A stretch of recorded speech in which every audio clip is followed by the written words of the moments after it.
FIFA র্যাঙ্কিংয়ের একেবারে নিচের দিকের একটি দল, যাদের নিয়ে বড় কোনো প্রত্যাশাই ছিল না, হঠাৎ করেই যদি আন্তর্জাতিক মঞ্চে সবাইকে তাক লাগিয়ে দেয়, যদি সেই দলটি বিশ্বের শক্তিশালী দলগুলোর সামনে দাঁড়িয়ে সাহসের সঙ্গে লড়াই করে, তাহলে নিশ্চয়ই গল্পটা সাধারণ থাকে না।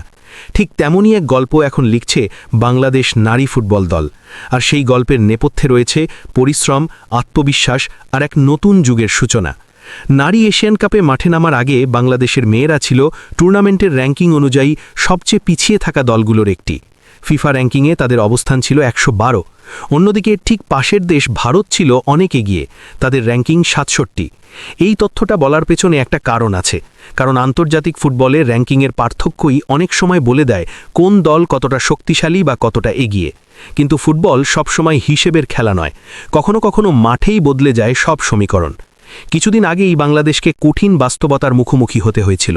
র্যাঙ্কিংয়ে প্রায় ১০৩ ধাপ এগিয়ে থাকা শক্তিশালী উত্তর কোরিয়ার কাছে ৫-০ গোলের বড় ব্যবধানে হারতে হয়েছিল বাংলার মেয়েদের।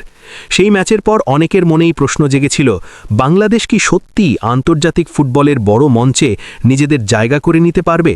কিন্তু ফুটবল নাটকের মতোই হঠাৎ করে গল্পের মোড় ঘুরিয়ে দেয়। ঠিক এমন সময়ই সামনে আসে আরেকটি ঘটনা। শনিবার ভারত, যারা বাংলাদেশের তুলনায় র্যাঙ্কিংয়ে অনেক এগিয়ে, তারা জাপানের বিপক্ষে এমন এক পরাজয়ের মুখোমুখি হয় যা পুরো এশিয়ান ফুটবলকে অবাক করে দেয়।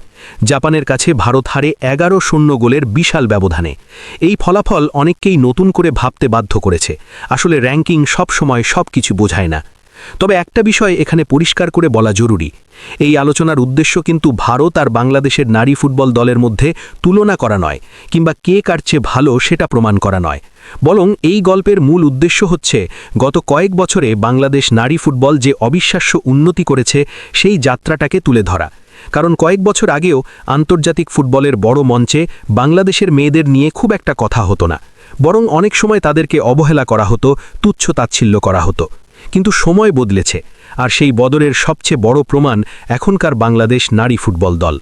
আজ থেকে কয়েক বছর আগে যে দলকে আন্তর্জাতিক অঙ্গনে খুব একটা গুরুত্ব দেওয়া হতো না, সেই দলই এখন নতুন সাহস আর আত্মবিশ্বাস নিয়ে মাঠে নামে।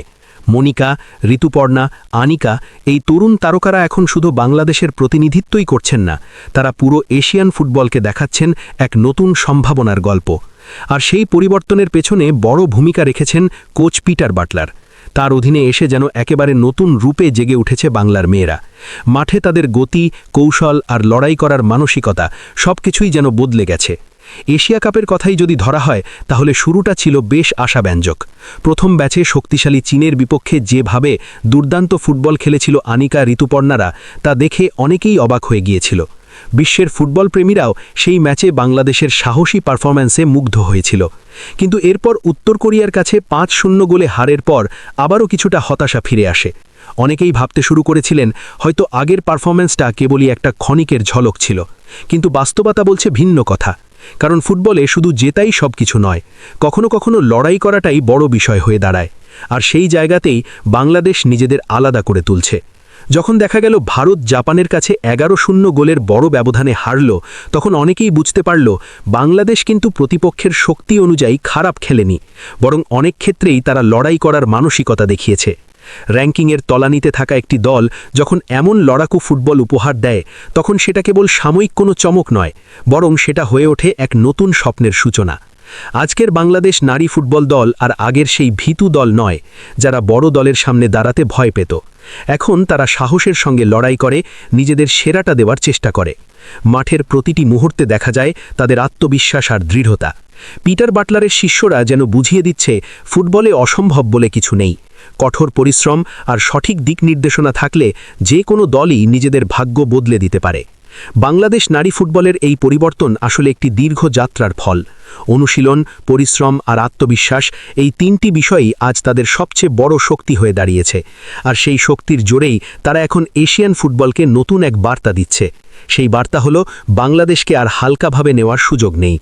আগামী দিনগুলোতে হয়তো এই দলটি আরও শক্তিশালী হয়ে উঠবে, আরও বড় বড় প্রতিপক্ষের বিপক্ষে লড়াই করবে।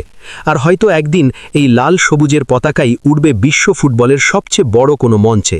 কারণ স্বপ্নটা এখন আর কল্পনা নয়, এটা হয়ে উঠছে বাস্তবতার গল্প।